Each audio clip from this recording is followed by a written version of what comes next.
storyline and purpose going forward here is that whether it's via competing in the match or via interfering in the match, Triple H will cost Roman Reigns the match, or at least be involved in Roman Reigns' elimination from the match, and that will set up either hopefully a one-on-one match between Triple H and Roman Reigns at WrestleMania. However, now I can share my thought that I mentioned earlier. What I actually think they might do is they're going to do some type of team match involving those two, where you will have an authority team of Triple H, Kane, and probably Big Show or some junk, versus the team of Roman Reigns and the Usos. However, if they can get him to do it, the Usos will be scrapped from that match, and so will Big Show. And in place, teaming up with Roman, will be his uncle, The Rock. Because we'd have a Triple H Rock rivalry, which they planted at SummerSlam, and a Triple H Roman Reigns rivalry storyline that's already worked in, and they've pushed the family angle on Roman so many times. And Rock is scheduled to appear in some capacity at WrestleMania. It just has not been disclosed what he is going to be doing, but he's going to be there. So, there you have that. What are your thoughts on that? Well, I think that Triple H and The Rock and all that, well, I think if you're going to do that, that's more of a Fastlane match. Maybe they could actually make Triple H and Roman Reigns a Fastlane match instead of a WrestleMania match. Maybe they got something different for Roman Reigns instead of Triple H. Sure. Everybody's been just assuming that it's Triple H and Roman Reigns for sure in some capacity at WrestleMania, whether the title's involved in or not, whether it's a one-on-one match or not. And that might not be true. And also, too, why would they give the title Triple H just to drop it to Roman Reigns? Exactly. Think about it. Exactly. I don't see the point in having Triple H get the title as someone who doesn't wrestle at all, and then carry that into WrestleMania as the hated villain, and then use that as Roman's third time. He'd be a 3-time freaking champ then, and beating the hated villain, and he'd be the triumphant hero and the super cookie cutter good guy that Vince wants him to be. I think that's terrible writing. However, it's very possible, because that's what WWE does. That's what they do. Well, Rock actually did that. Remember, he won at the Royal Rumble and defended it until WrestleMania. But the thing with The Rock was he was a fan favorite, and his personality was so over that no matter if he was a part-timer or not, the people would love him anyways. No matter what he was doing. Exactly. Where that's not the case here. So now that we've discussed the two favorites and how that storyline mainly works, let's bring up the rest that we at least think have a chance. The third favorite, that I saw online was Brock Lesnar, obviously. Outside of that, the other ones that had semi-decent odds were Bray Wyatt, Sheamus. Who else even has a chance? To me, all the guys like Dean Ambrose and KO and Del Rio and anyone that's in some other title picture has zero chance whatsoever. They're jobbing. If you're a member of a tag team, you're jobbing. So I don't really see a ton of people on the regular roster going into this match that fit that mold. Y2J is back, and I guess that would, he'd be a dark horse possibly there. A surprise return or surprise debut even, as WWE is always known for at Royal Rumble, is also another possibility. Finn Balor could debut.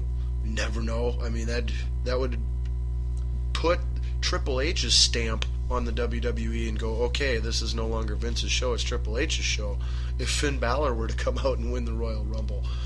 Or possibly one of the TNA Japan wrestlers that will likely debut in the Royal Rumble match, the most notably being AJ Styles, and then there is another Japan one that's a big name as well too. I don't know his name off the top of my head, but there's 4 of them, and at least 2 of them are regarded as being fairly fairly impressive signings and people to be taken seriously.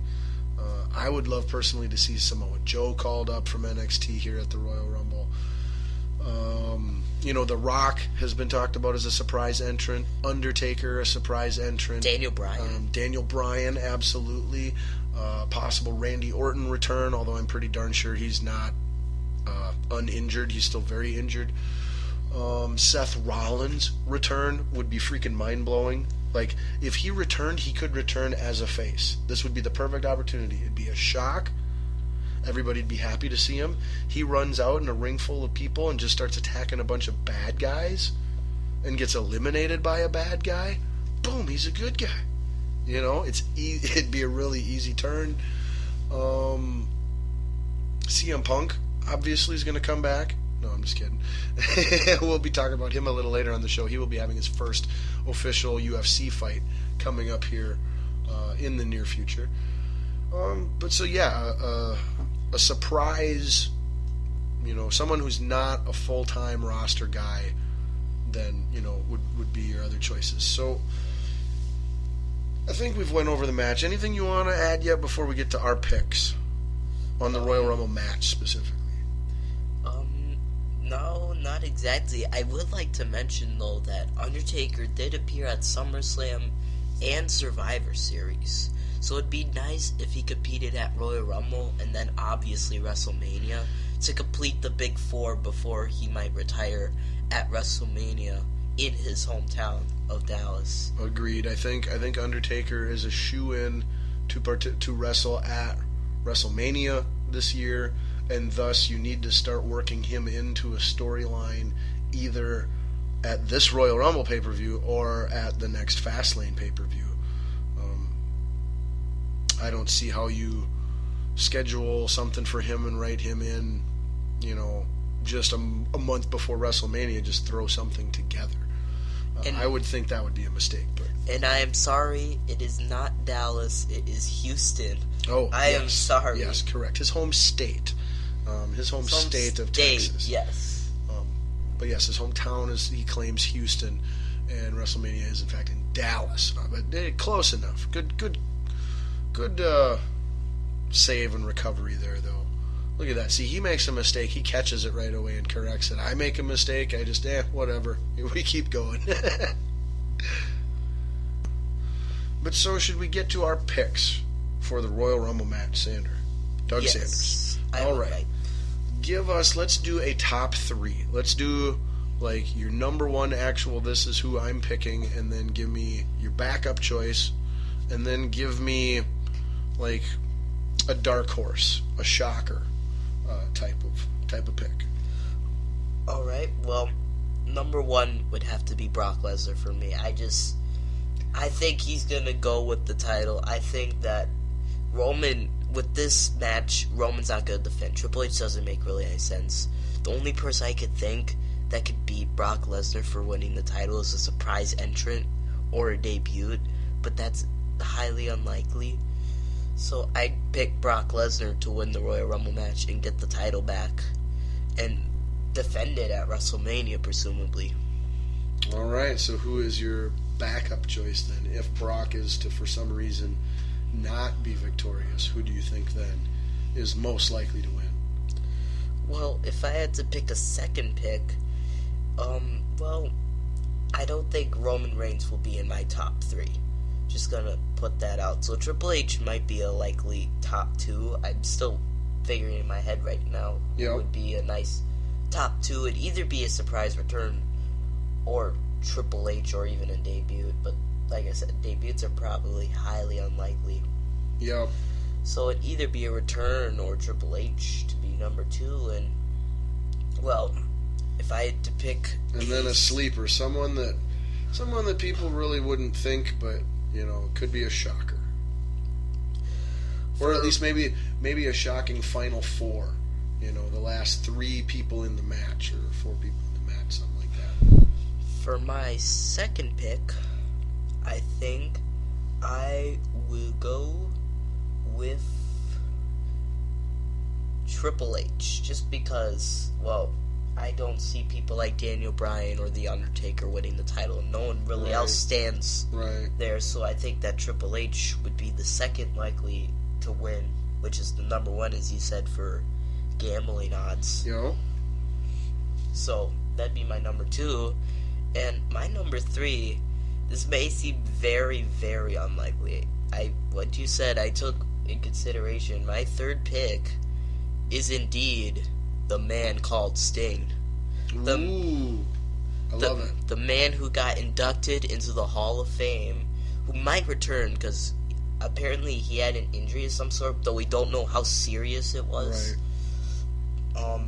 But with him being inducted, he could possibly be in the Hall of Fame and could even win it just for one title run at WrestleMania. That would be amazing if he won the Rumble and then Undertaker came out and we got our Undertaker Sting match at WrestleMania in Texas. It was for the title. For the title. Like, yeah, that'd be pretty epically huge. Granted, it'd be about 20 years past when it should have happened, to get the best possible wrestling match out of the two. But it does come with the title, too, by the way. So that replaces the quality for how big the shots are for this match, how big it is. So you heard it. Doug Sanders here has predicted his top 3 picks are Brock Lesnar, Triple H, and the Vigilante Sting. That's WWE's nickname. Yes, I I had to do that to him. Push a button. All right. Well, as far as it goes for me, no shock. I have the same number 1 pick as Doug Sanders. I think that Brock Lesnar by far makes the most sense to win this match and carry the title into WrestleMania, where he will lose it. But I think it all makes the most sense to me. However, if Brock is not to win, it will be because of the Wyatt family. And the Wyatt family, Bray Wyatt and the rest of his minions, will be taking on Brock Lesnar then at WrestleMania. I feel almost 100% certain that they are setting up a Brock Wyatt family storyline for WrestleMania. I feel that makes the most sense without the title in the picture. That being said, they have been really doing a good job of kind of putting more focus on building Bray Wyatt and the Wyatt family, as opposed to just this new black sheep Braun Strowman big guy that they were for a while. I don't think Vince would ever make that the main event. However, the title match doesn't need to be the main event necessarily either at a WrestleMania. But I'm still picking Brock number 1. I just like to point out that, Bray Wyatt is a really good pick. I think he's a nice pick. But personally, I'd like to see Finn Balor and Bray Wyatt have a match at WrestleMania. Maybe Finn Balor debut at Royal Rumble, and then Finn Balor would eliminate maybe Bray Wyatt or one of the Wyatt family members. Maybe even eliminate most of them besides Braun. With the Demon versus the Eater of Worlds, just the promos and storylines Bray could cut with that would be fantastic. I love that. But that's probably farther down the road yet. I think WrestleMania might be a little too eager for that. But I love it. I'd love to see it happen. But even though that's what I think, I'm feeling that's how things are being set up to play out, I still think just from a removed, looking at it intelligently and unbiasedly point of view, Brock is the most sensible choice to take the title into WrestleMania. They don't have very many guys that can carry that match. I think he's it. He also got beat down on Monday Night Raw. Generally speaking, the person who wins the match looks weak at the final show heading into it. So that's another thing that Brock's got going in his favor. My number 2 pick would actually be for Roman to retain. I don't know that it's the right choice, but again, WWE has shoved it in our face repeatedly that we are going to push Roman Reigns as big as we want, and you're just going to have to deal with it. So it wouldn't shock me one bit, and I'll make Roman Reigns my number 2 choice. My dark horse sleeper wild card. I don't think it's as good as Sting coming back, man. That's fantastic. Boy,